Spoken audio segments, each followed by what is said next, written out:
Shalom. Haleluya, masih sukacita? Masih diberkati? Gaji masih sisa? ATM lancar? Saldo aman?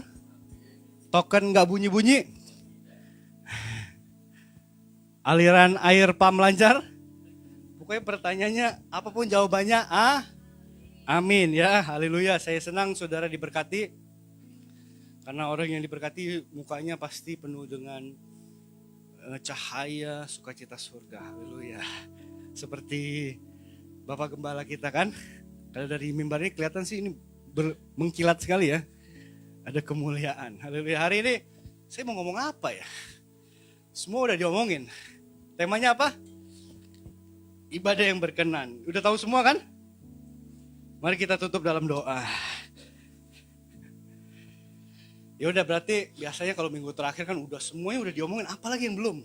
Saya mau tanya Bapak Ibu Saudara, sampai Komsel juga diomongin kan? Mau ngapain ya kita hari ini?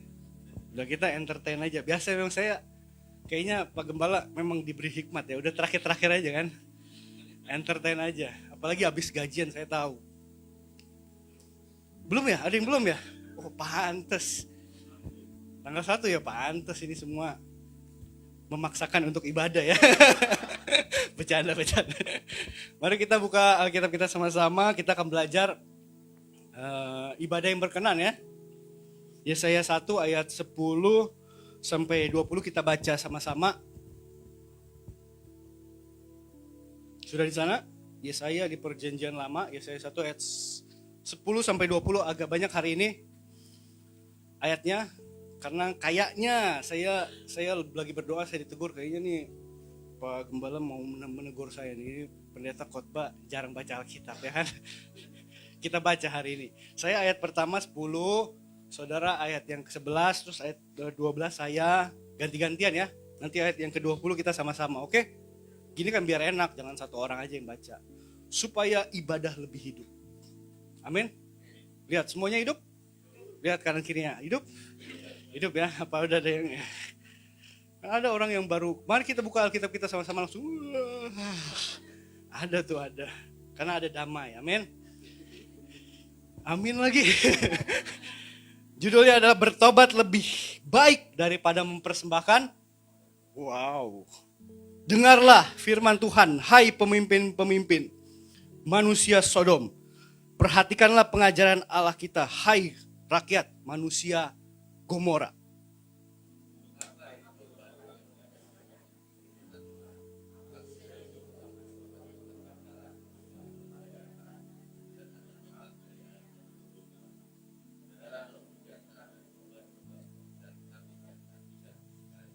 Nih kalau baca Alkitab tuh, kalau bacanya gitu doang kan kayaknya kurang ya. Kalau baca Alkitab kita harus memahami benar-benar. Ini kan lagi marah ini, ya kan? Harusnya untuk apa itu korban? Kalau bacanya sambil untuk apa itu korban ya. Jadi saudara tahu ini ayat yang saudara baca itu adalah amarah ya. Tahu kan? Ya makanya bacanya harus kayak gitu. Ini mau khotbah apa sebenarnya saya? Ayat 12, apabila kamu datang untuk menghadap di hadiratku, siapakah yang menuntut itu daripadamu? Bahwa kamu menginjak-injak pelataran bait suci. Selanjutnya.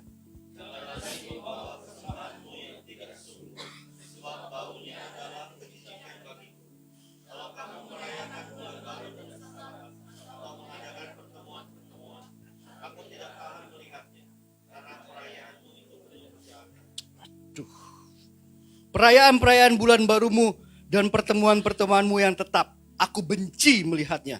Semuanya itu menjadi beban bagiku. Aku telah payah menanggungnya. Apabila kamu menadarkan tanganmu untuk berdoa, aku akan memalingkan engkau. Bahkan sekalipun kamu berkali-kali berdoa, aku tidak akan mendengarkannya, sebab tanganmu penuh dengan darah. Basuhlah, bersihkanlah dirimu, jauhkanlah perbuatan-perbuatanmu yang jahat dari depan mataku. Berhentilah berbuat jahat. Belajarlah berbuat baik, usahakanlah keadilan, kendalikanlah orang kejam, belalah hak anak-anak yatim, perjuangkanlah perkara janda. Marilah, baiklah kita berperkara, firman Tuhan. Sekalipun dosamu merah seperti kirmizi, akan menjadi putih seperti salju. Sekalipun warna merah seperti kain kesumba akan menjadi putih seperti bulu domba. Jika kamu menurut dan mau mendengar, maka kamu akan memakan hasil baik dari negeri itu. Sama-sama. Tetapi jika kamu melawan dan memberontak, maka kamu akan dimakan oleh pedang. Sungguh Tuhan yang mengucapkannya. Kalau kita baca, kita pelajari di Yesaya ini, Yesaya dipilih Tuhan untuk menyampaikan pesan Tuhan. Ini adalah di saat sejarahnya adalah bangsa Israel ada di kota Yerusalem. Kota Yerusalem itu kota yang kudus. Karena semua umat pilihan Allah ada di kota itu. Tapi mereka menjalankan kehidupan sebagai umat Allah setiap hari. Rutin, daily, terus menerus. Dilakukan bertahun-tahun. Sampai mereka mungkin karena jenuh, karena terus-menerus melakukan kejahatan kata Tuhan. Kita belajar beberapa minggu lalu juga, Pastor Farel juga mengajar, bahkan mereka memang memberikan persembahan kepada Allah Israel. Tapi mereka juga punya Allah lain, Allah huruf kecil. Mereka melakukan kebaktian, beribadah, bahkan mempersembahkan korban. Kita harus tahu kalau ngomongin soal mempersembahkan korban, apalagi yang namanya korban bakaran, itu adalah level tertinggi ibadah di perjanjian lama. Setiap kali ada perjanjian Allah dengan manusia, pasti ujung-ujungnya ngapain? Mempersembahkan korban. Potong domba, potong binatang, persembahkan korban bakaran. Setiap ada kejadian yang baik, langsung membuat mezbah, mempersembahkan. Itu adalah level tertinggi dalam ibadah. Tapi kita baca judulnya, ngeri, bertobat lebih baik daripada mempersembahkan korban. Hari ini kita akan belajar sama-sama. Jangan-jangan ada yang setiap hari, minggu, datang beribadah. Gak pernah absen. Ada di sini gak pernah absen? Dari pertama saya masuk sini, saya lihat semuanya rajin beribadah. Masuk terus. Saya lihat bahkan ada yang Pak Gembalanya kadang-kadang, maaf ya Pak Gembala, kadang-kadang gak masuk, dia tetap ada. Bahasa orang gerejanya tuh 4L. Lu lagi. Rajin beribadah. Sama seperti bangsa Israel. Mereka gak pernah terlambat. Selalu tepat waktu untuk mempersembahkan namanya korban. Tadi kita baca, mereka selalu tepat dalam melakukan sabat, hari sabat. Kalau saudara tahu sabat itu sangat ketat. Kalau yang pernah ke Israel, saya doa saudara suatu saat pasti bisa ke Israel. Yang amin cuma depan, yang depan aja. Yang belakang kemana? Ke Depok. Amin dong kalau didoain, amin. Gak percaya doa saya ya. Gak apa-apa lah, ya udah. Terjadilah menurut imanmu. Kalau ke Israel itu sabat itu mulai Jumat jam 6. Itu semua udah berhenti. Benar-benar dilaksanakan. Lift aja ada yang namanya lift sabat. Saya pernah nginep di situ lantai 7, padahal cuma 7. Lebih daripada setengah jam saya nyampe. Kenapa? Karena dia terbuka, terus tunggu orang masuk, berapa menit, nunggu tutupnya aja saya bisa baca satu ini perikop kali. Tutup terus di lantai kedua dia terbuka. Bayangin, sampai mereka memencet lift pun itu namanya bekerja, gak boleh. Sampai gak, mereka benar-benar melakukan hukum Taurat, peraturan Tuhan, peraturan Allah dengan ketat. Dari sejak zaman dulu, dari sejak zamannya Nabi Yesaya. Tapi Tuhan bilang, bertobat lebih baik daripada mempersembahkan korban. Artinya bertobat lebih baik daripada melakukan ibadah yang rutin sehari-hari. Bertobat lebih baik daripada lu lagi di gereja. Halo? Maka hari ini kita cepat aja. Karena semua udah tahu. Sampai di Komsel juga kita ngomong soal ibadah. Kita akan belajar sama-sama apa arti ibadah di perjanjian baru dari bahasa Yunani. Udah siap semua sama-sama belajar? Siap diberkati? Maka kita juga udah tahu dari zaman dulu memang ada orang-orang yang secara rutin melakukan yang namanya ibadah. Ibadah itu baik dan benar, tidak ada yang salah dalam ibadah. Tapi yang salah adalah orang-orangnya. Siap belajar sama-sama? Karena saya juga harus cepat-cepat ya. Kita akan belajar 3 kata Yunani dari arti dari ibadah.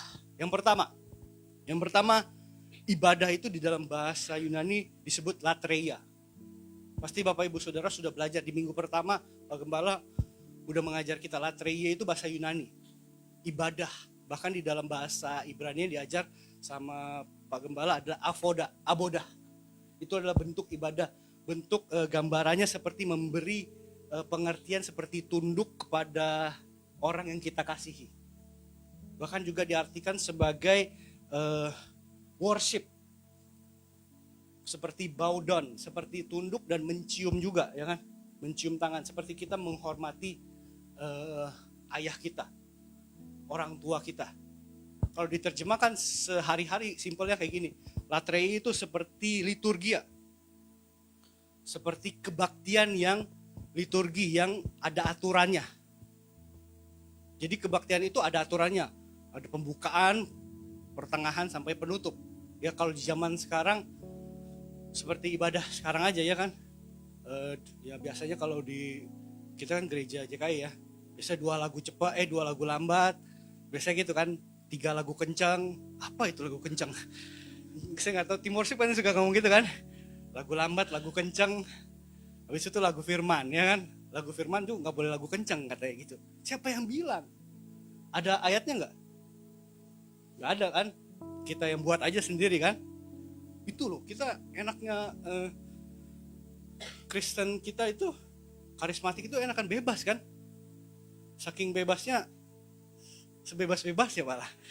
Saking sebebas-bebasnya, saking sebebas-bebasnya malah nggak ibadah malah, ya kan?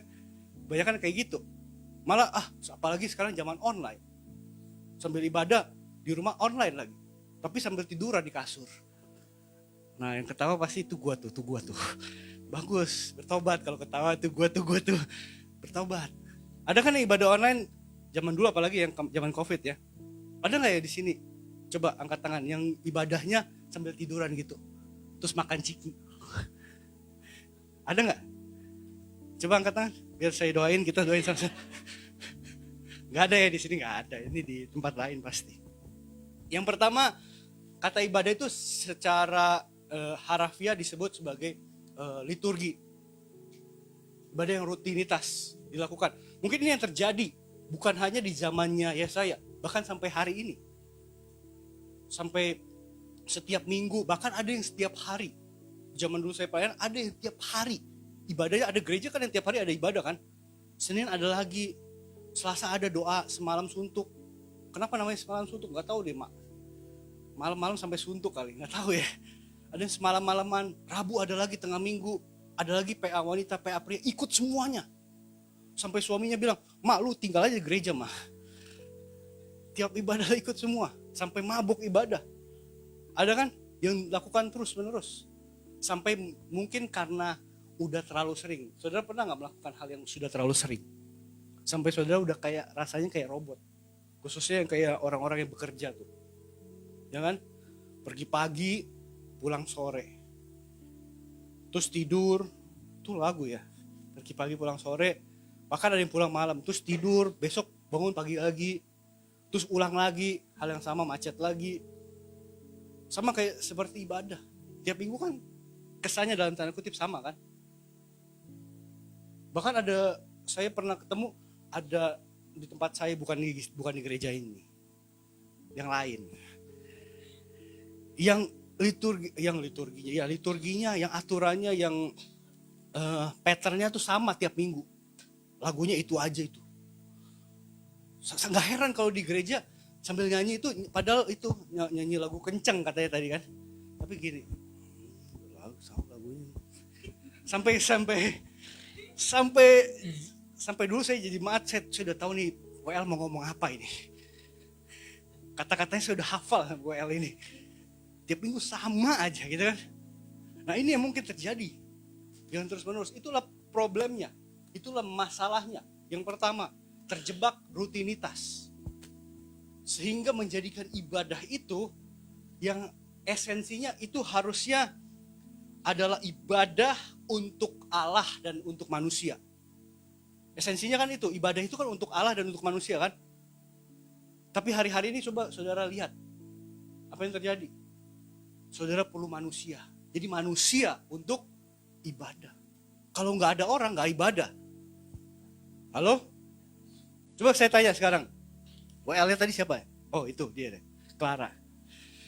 Kalau misalnya, kalau orang dunia kan gini, nggak ada yang datang nih.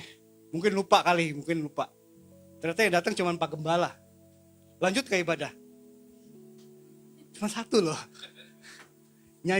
Paling nyanyi satu lagu kan. Bapak terima kasih, doa berkat.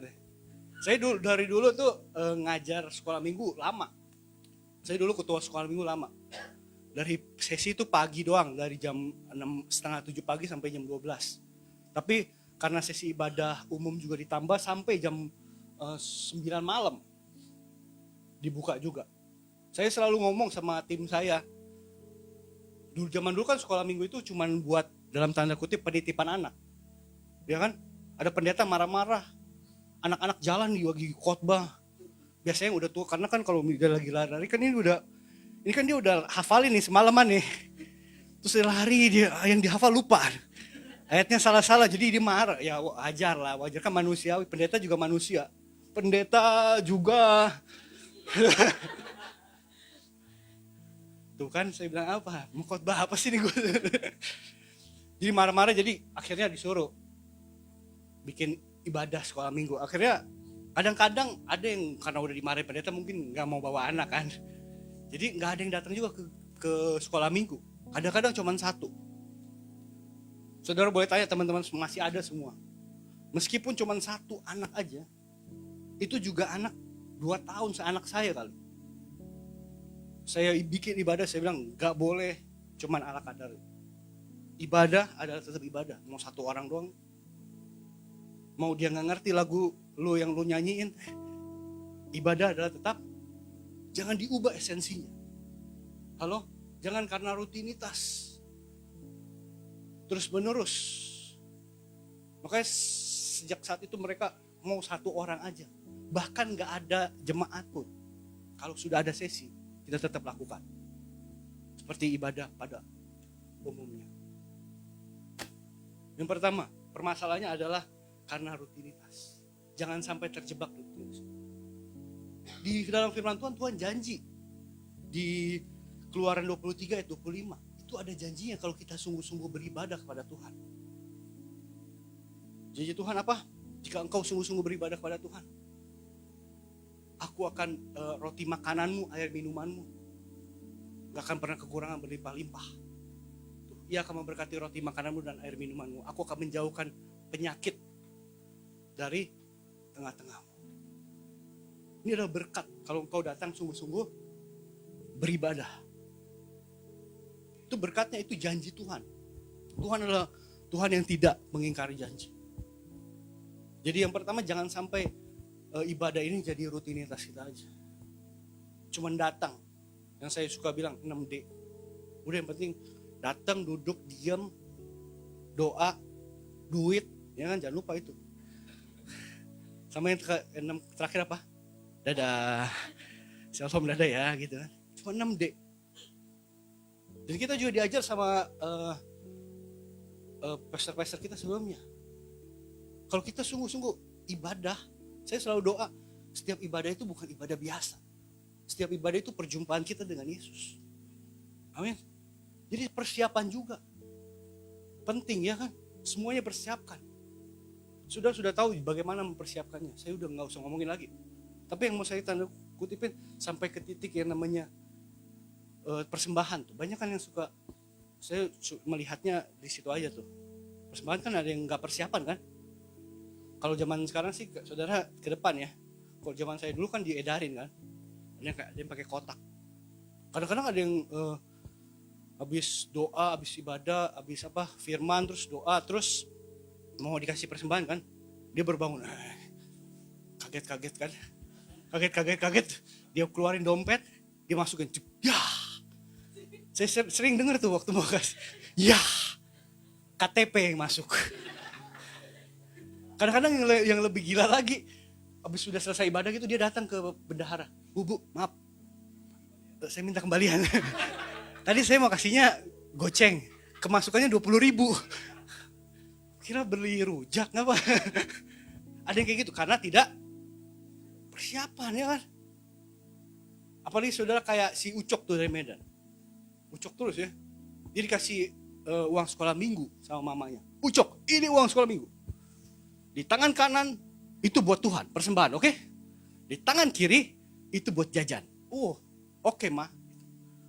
Udah siapin tangan kanan untuk sekolah minggu buat Tuhan, tangan kiri buat jajan. Di jalan ke sekolah minggu, ke Sandung Batu, jatuh uangnya satu ke kali. Terus sekolah minggu kasih persembahan, Ucok. Kata gue suami, kok gak kasih persembahan?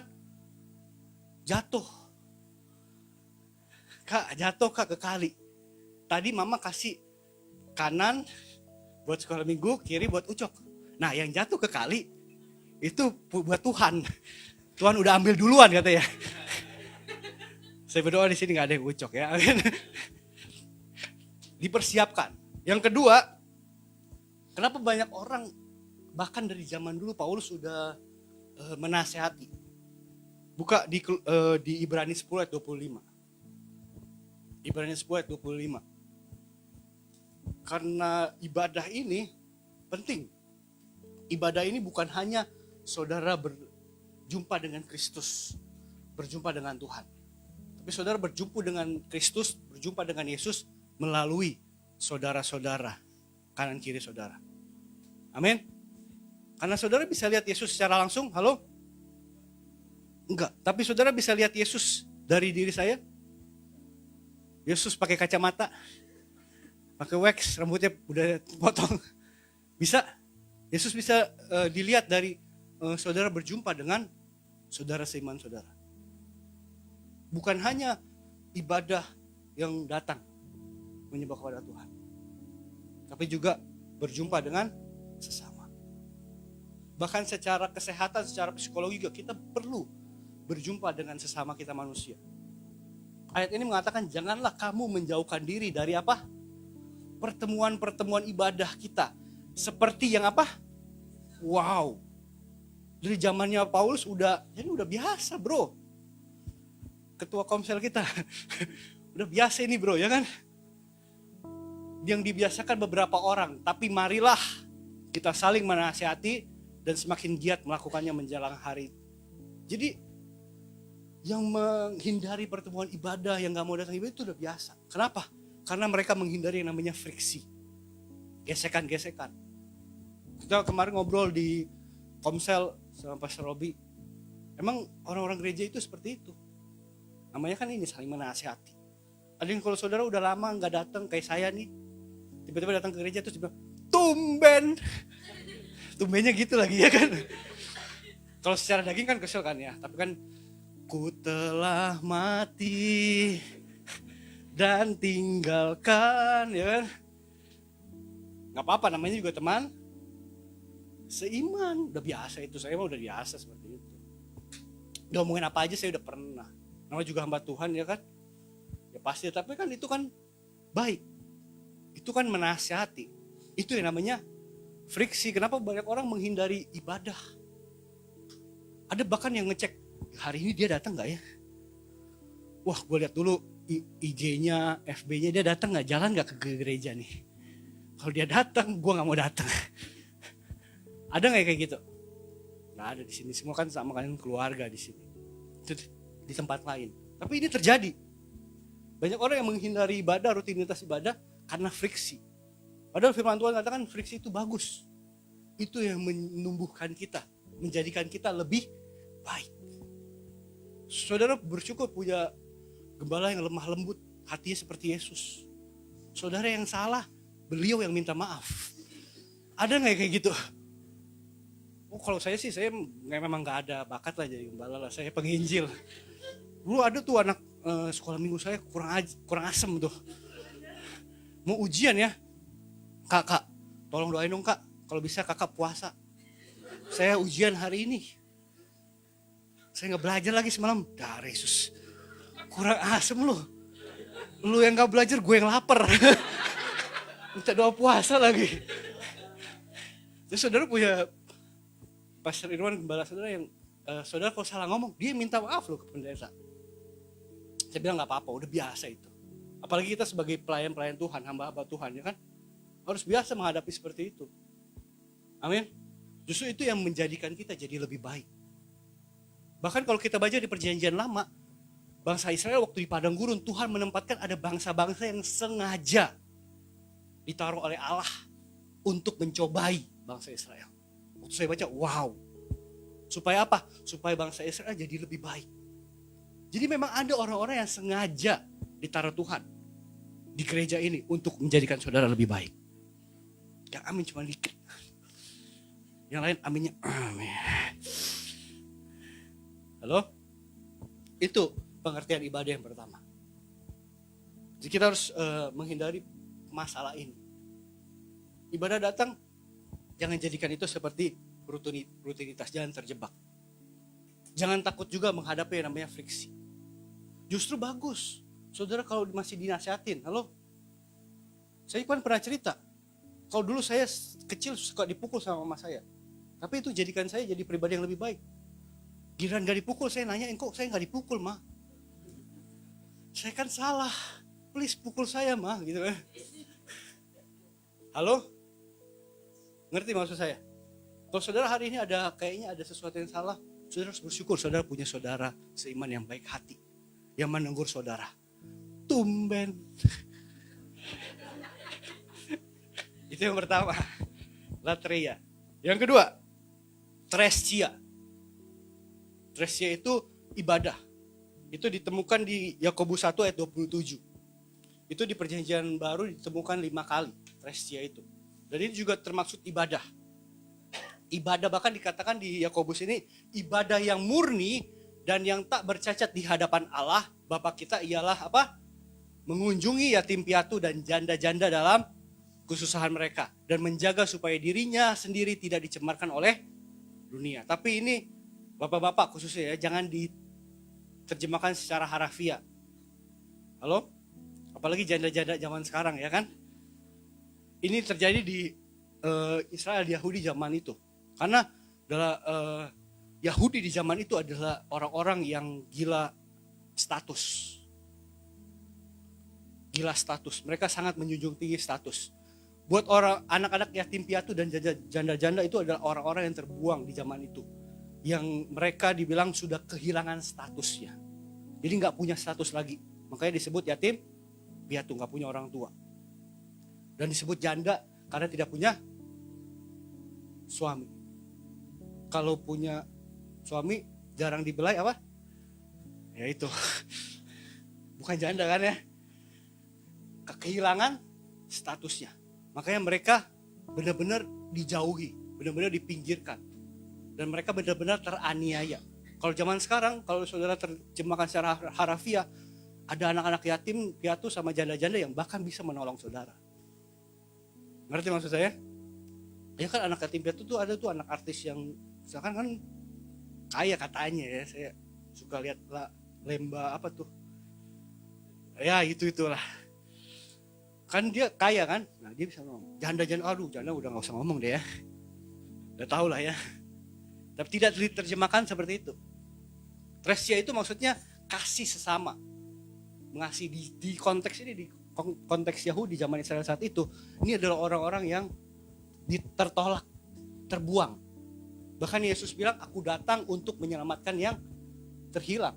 Yesus sendiri dihujat sama ahli-ahli Farisi orang Yahudi kan. Masa dia duduk, dia itu guru agama, masa dia duduk bersama orang-orang berdosa. Nah ini adalah bentuk ibadah. Kita harus menolong, memberkati, memberi kepada orang-orang yang tidak mampu, yang membutuhkan, yang terjauhi. Itu adalah bentuk ibadah. Kita gak usah ngomongin kepercayaan lain, agama lain. Banyak kan orang-orang Kristen zaman sekarang kan suka ngomongin kan. Oh dia menyembah ini kan. Kita gak usah ngomongin. Kepercayaan lain yang saya mempelajari mereka bahkan ada yang memberinya lebih hebat daripada orang percaya. Ada orang-orang yang percaya Yesus memberinya, saya pernah cerita kan. Memberinya waduh. Yesus pun sampai geleng-geleng kepala. Ngerti maksud saya? Kalau memberi, mikirnya berkali-kali. Yang saya bilang sampai di dompetnya itu ada pin. Itu sampai duit di dompetnya itu ada pahlawan pakai kacamata. Kacamatanya sampai pecah.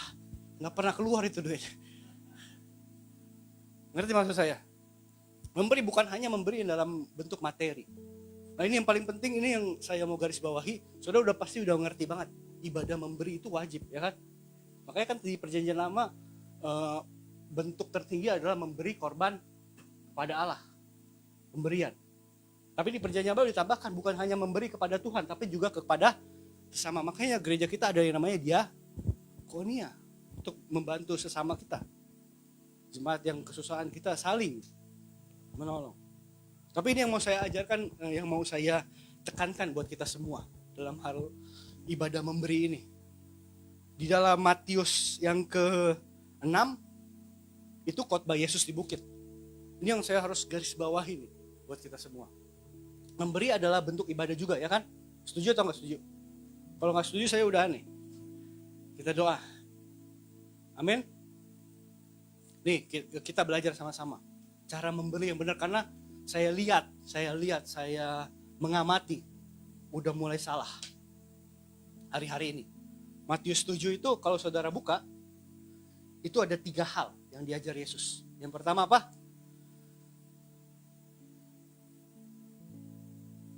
Satu jam kemudian. Ini kan saya bilang supaya hidup ibadah kita. Coba lihat kira-kira masih hidup gak tuh?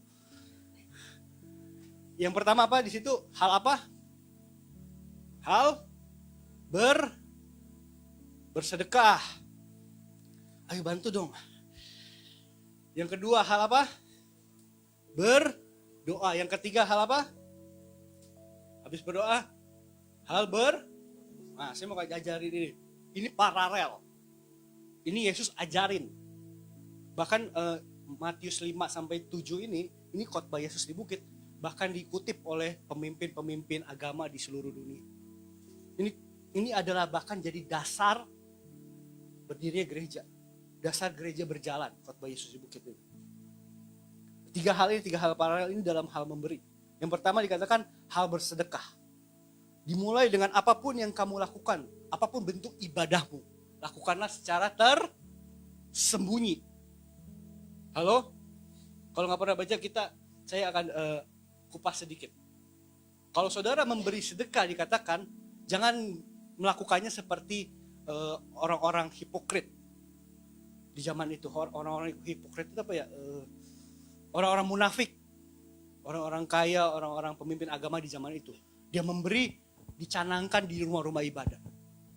Kalau memberi banyak dikasih lihat ke semuanya. Bahkan ditutup dengan kalau tangan kananmu memberi, tangan kiri. Itu pernyataan dari Yesus loh. Itu Alkitabiah loh. Kalau tangan kanan memberi, tangan kiri tidak boleh tahu. Itu yang pertama. Hal memberi sedekah. Hal memberi. Bahkan memberi itu bahasa, pernah dengar sedekah kan? Kayaknya bahasa sebelah ya. Itu dari bahasa Ibrani, sedek. Pernah dengar Melkisedek? Melkisedek itu raja damai. Raja Shalom. Nah, sedekah itu adalah sifat Allah. Sedek itu sifat Allah. Memberi itu adalah sifat Allah. Kalau kita bilang Yesus dalam dalam Yesus, memberi itu udah biasa buat kita. Halo? Di dalam perjanjian lama berkali-kali surat-surat Paulus pada Timotius juga disuruh peringatkan orang-orang kaya. Kenapa orang-orang kaya doang yang diperingatkan ya?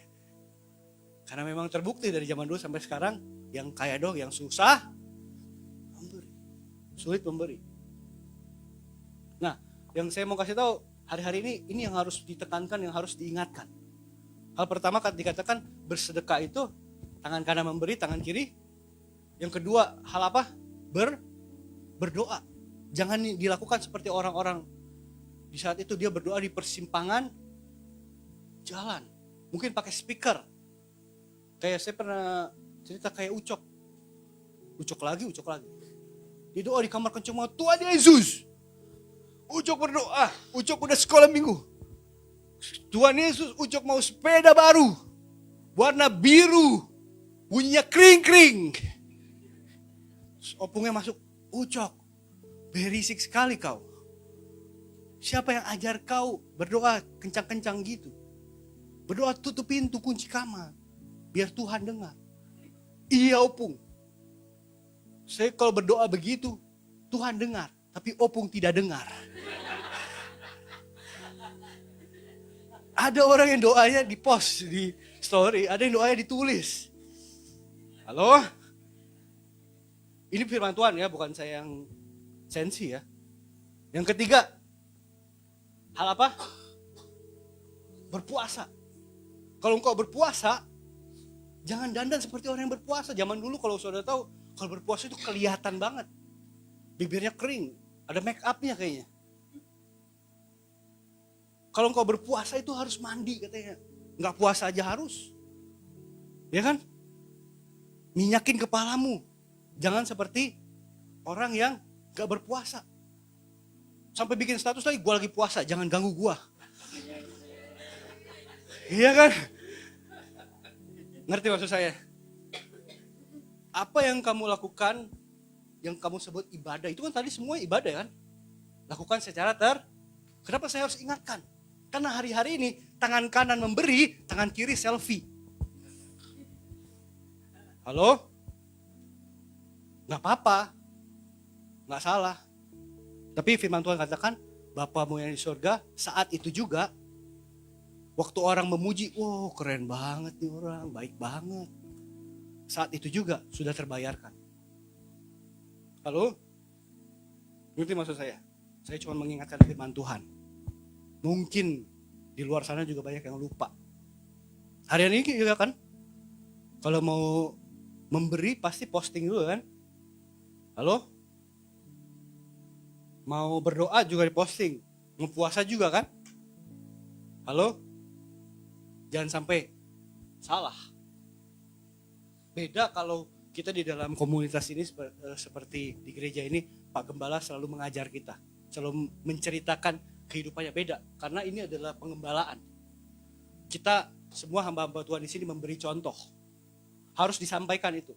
Kalau saya pernah khotbah, saya pernah sampaikan, saya pernah memberi, terus Tuhan balas, saya berpuasa jam segini sampai segini, saya harus sampaikan, itu namanya mengingatkan ya kan, mengajarkan. Orang diajarkan gitu aja nggak dilakukan, ya kan?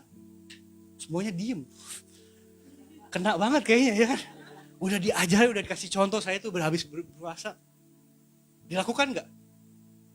Pasti nanti Pak Pastor Iwan di WA, Pastor Iwan, Pastor Dawin tahun depan lagi aja suruh khotbah, jangan khotbah lagi. Udah disampaikan, udah dikasih tahu berkali-kali, udah dikasih contoh. Apalagi gak disampaikan, halo? Udah ya, cepet-cepet aja ya. Saya udah dipelototin nih saya. Memberi juga ibadah, tapi jangan sampai salah. Yang terakhir, yang ketiga. Namanya Eusebia. Buka di 1 Timotius 3 ayat 16. Eusebia. Dan sesungguhnya agunglah rahasia ibadah. Ibadah di sini menggunakan kata Eusebia. Dia yang telah menyatakan dirinya dalam rupa manusia, dibenarkan dalam roh, yang menampakkan dirinya kepada malaikat-malaikat, diberitakan di antara bangsa-bangsa yang tidak mengenal Allah, yang dipercayai di dalam dunia, diangkat dalam siapa namanya? Yesus. Ibadah yang tertinggi adalah serupa segambar dengan Yesus. Dengan Allah. Itu adalah hal yang tertinggi dan yang paling sederhana. Yang tadi saya bilang, orang harus bisa merasakan Yesus kemanapun engkau berada. Halo? Serupa seperti Yesus. Mungkin waktu saudara dengar itu, ada lagunya juga kan? Ku mau sepertimu Yesus. Ini soundman-nya nih kurang tinggi kayaknya. Udah bener belum nadanya? Makanya jangan nyanyi lah. Mungkin saudara pikir, oh seperti Yesus. Mungkin malaikat-malaikat di surga lihat, oh seperti Yesus. Seperti Irwan aja belum loh. Minimal seperti Pak Gembala dulu ya kan. Halo? Itu adalah bentuk ibadah tertinggi, menjadikan kita hari demi hari jadi pribadi yang lebih baik. Amin. Memang Yesus kan gak bisa digapai, memang jauh. Tapi kita setiap hari berjalan, semakin hari semakin baik, semakin serupa. Meskipun dia semakin jauh, kita harus semakin lebih baik lagi. Ngerti maksud saya? Sederhana, waktu saudara bangun pagi, anakmu sama istrimu, anakmu sama suamimu, orang tuamu melihat Kristus atau melihat siapa di dalam hidup? Halo? Di dalam perjanjian baru digunakan kata teleos, dewasa penuh. Itu proses memang. Tapi inilah bentuk ibadah. Makanya saya suka sharing juga di teman-teman kaum muda. Mereka nggak akan hari-hari ini, mereka nggak akan tanya agamamu apa. Cuman guru agamamu mungkin yang akan tanya, kamu ke gereja mana? Siapa guru sekolah minggu, siapa pendetamu, ya kan? Tapi orang di luar sana yang bekerja tidak menanyakan itu. Tapi dia akan tanya suatu saat nanti. Kalau dia akan amazing lihat pekerjaan tanganmu luar biasa. Halo? Makanya kita juga diajar, kita juga udah belajar. Bu Gembala ngajarin kita, apapun yang kita lakukan bukan kepada manusia, tapi lakukan seperti kepada Allah, kepada Tuhan. Itu bentuk ibadah yang sejati. Kayak hari-hari ini di kantor, di sekolah, kalau saudara penginjilan secara kontemporer itu udah kuno. Halo? Saudara udah kamu tahu keselamatan, udah takut aja ya kan? Kamu kalau mati masuk mana? Bukan urusan lu ya kan? Tapi kalau saudara melakukan sesuatu dengan luar biasa, dengan benar, tidak bercelah, dia akan tanya, siapa orang ini sebenarnya? Kok dia selalu diberkati? Halo? Dan kata diberkati itu bukan soal materi. Gak ada di dalam dari perjanjian lama sampai perjanjian baru. Ngomongin soal berkat itu, ngomongin soal materi gak ada hubungannya. Makan. Kalau saya pelajari benar-benar. Coba koreksi saya kalau saya salah. Bapak-bapak yang udah master dan doktor. Gak ada hubungannya dengan materi. Halo? Yang paling penting, apapun yang kamu lakukan, pelayananmu, pekerjaanmu, cara engkau bertindak, cara engkau berbicara, apakah engkau seperti Yesus? Saya simpulkan firman Tuhan hari ini. Ada 3 kata. Yang pertama, latreia, liturgi kebaktian sehari-hari. Yang kedua, tresia, dalam hal memberi, menolong sesama kita. Yang ketiga, eusebia. Yang paling penting, esensi yang terpenting dalam ibadah kita adalah menjadi serupa sebenarnya.